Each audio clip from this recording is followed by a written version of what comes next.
Kung ayaw mong magka-cancer bago ka umabot ng 50, itigil mo na ang 6 na ugaling ito agad-agad.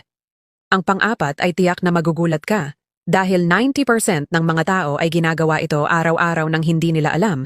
Pinapakain nila ang mga selula ng cancer. Narito ang lahat ng kailangan mong malaman. Dapat mong panoorin ang video na ito ng 2 beses.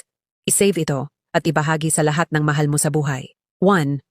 Ang pag-init ng pagkain sa mga plastic na lalagyan. Ang init ay naglalabas ng mga kemikal na nakakasira sa iyong hormones at nag-uudyok ng abnormal na paglago ng selula. 2. Ang pagkain ng sunog o charred na karne.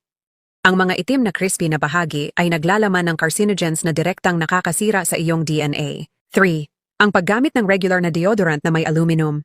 Ito ay sumisipsip sa iyong balat at nag-iipon sa tissue ng dibdib kung saan nagkakaroon ng mga tumor. 4. Ito ang isa na halos lahat ay ginagawa. Ang pagtulog na may telepono sa ilalim ng unan o katabi ng iyong ulo. Ang pinsala mula sa cellular na ito ay nagiging cancer. Number 5.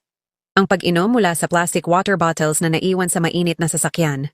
Ang init ay nagpapagana ng mga toxins na sumasama sa iyong tubig at umaatake sa iyong mga organo. Panghuli, ang bilang 6, ang pagkain ng asukal araw-araw.